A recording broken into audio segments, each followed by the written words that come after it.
Good morning and a warm welcome to your show, Sunny Mornings in Encinitas. We're the daily podcast that gets you started on the right foot and always with a positive vibe. I'm your host, Melissa, and it's Thursday, January 25th. You'll be interested to know, tonight is Burns Night.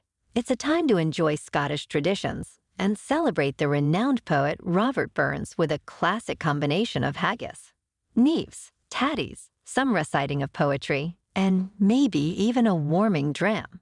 It's also an opportunity to celebrate Scotland's enduring legacy of creativity.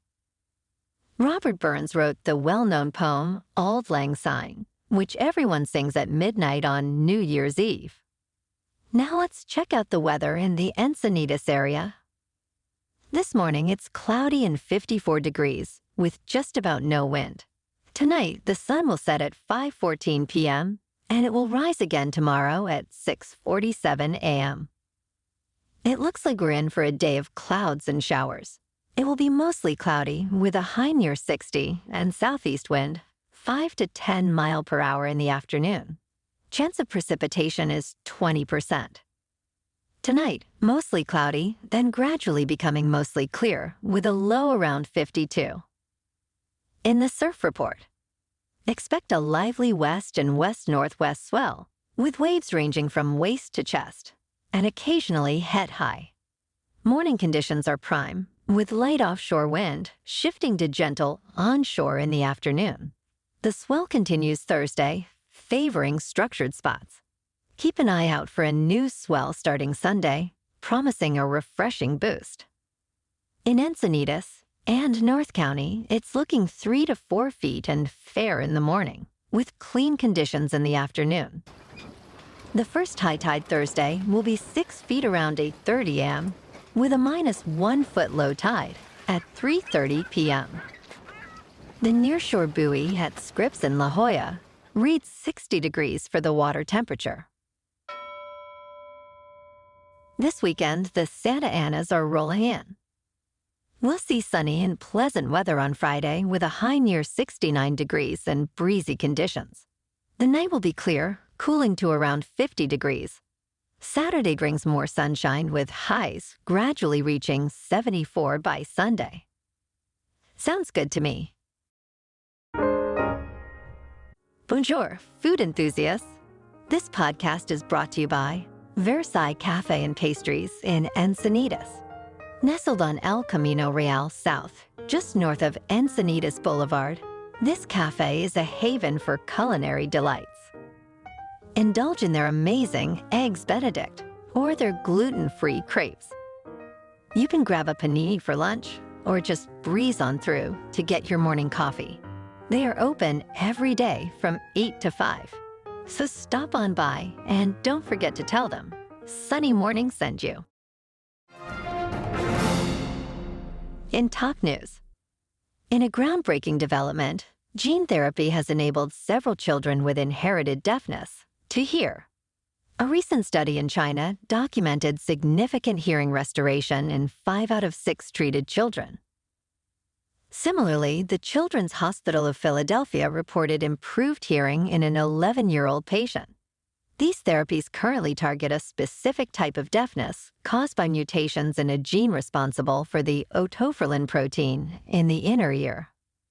The procedure involves a one-time delivery of a functional copy of this gene. Most patients experienced a substantial improvement, with hearing levels reaching around 60 to 70% of normal, without major side effects. While these results are promising, they also raise ethical considerations, especially within the deaf community. As research progresses, this gene therapy could potentially revolutionize treatment for various types of genetic deafness, impacting millions of children worldwide. Now, let's talk pets and science. Pets, like cats, dogs, and even parrots, are at risk of catching illnesses from their owners, a phenomenon known as reverse zoonosis, according to a new study. This discovery highlights that diseases are not just transmitted from animals to humans, but can also be passed the other way. Examples include swine flu, COVID-19, and tuberculosis. Reverse zoonosis is particularly concerning because of the frequent mutation of RNA viruses, like flu and COVID-19, enabling them to jump species more easily. The study emphasizes the importance of veterinarians considering human illnesses as potential sources for animal sickness. It also raises concerns about the role of animals in amplifying epidemics, such as pigs being able to mix human and bird flu, potentially leading to new pandemics. The authors suggest avoiding close contact with pets when ill, especially with flu or COVID-19, to prevent the spread of diseases. In business news, Netflix's shares soared over 10% following a strong fourth-quarter earnings report. The company's revenue reached $8.83 billion, exceeding the estimate. This surge is attributed to initiatives like a crackdown on password sharing, an ad-supported tier, and recent price hikes. The company anticipates a first-quarter earnings per share of $4.49, surpassing expectations of $4.09. While Wall Street responded positively, with analysts raising price targets, some caution about Netflix's valuation. Concerns include the sustainability of subscriber growth as the password-sharing crackdown concludes.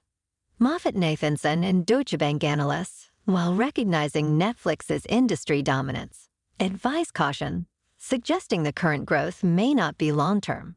This caution reflects the potential market impact of increased subscription prices and the nearing completion of password-sharing interventions. Crypto is still having a rough week.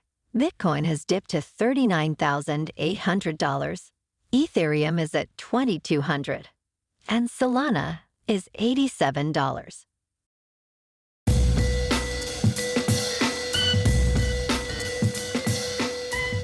Now on to sports. Jim Harbaugh is set to leave Michigan for a new challenge as the head coach of the Los Angeles Chargers. This move comes after a successful 9-year stint with Michigan, highlighted by a national championship this year. Harbaugh's coaching prowess was previously demonstrated with the San Francisco 49ers, leading them to a Super Bowl appearance. His connection to the Chargers dates back to his playing days in 1999 and 2000. The Chargers, seeking rejuvenation after a 5-12 season under Brandon Staley, looked to Harbaugh to leverage his experience and build around quarterback Justin Herbert. Meanwhile, Michigan faces the task of finding a successor with offensive coordinator Sharon Moore, a familiar face and interim head coach during Harbaugh's suspension last year, emerging as a top candidate. Harbaugh's departure marks the end of an era for Michigan and the beginning of a promising chapter for the Chargers. In the NBA tonight, the Lakers are at home to take on the Bulls. And last night in the NHL, the Kings at home lost to the Sabres 5-3. And tonight, the Ducks are on the road to play the Stars.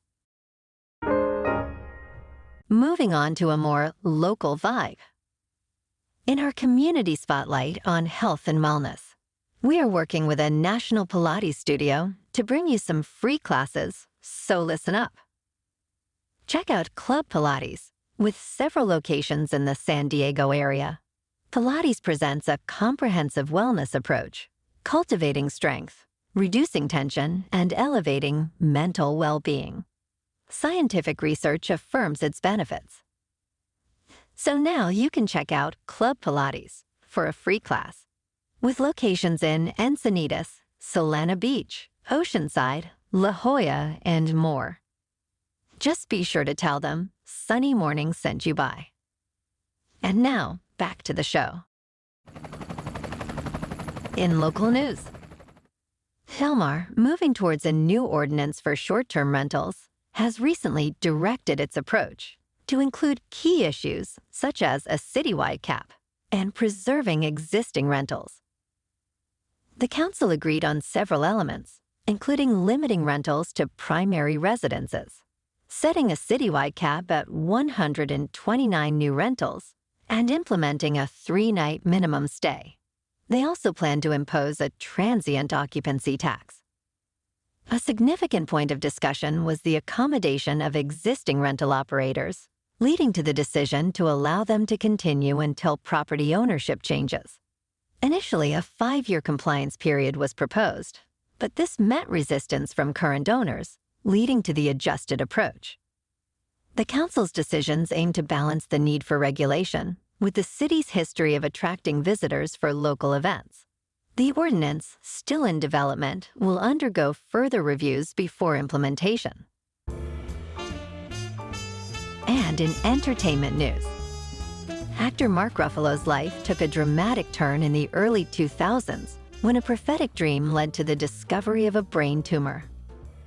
Ruffalo, known for his role as Bruce Banner, had a dream so vivid and clear that it prompted him to consult an on-set doctor while filming The Last Castle. His dream's message was straightforward. You have a brain tumor and you have to deal with it immediately. The subsequent CAT scan revealed a mass the size of a golf ball.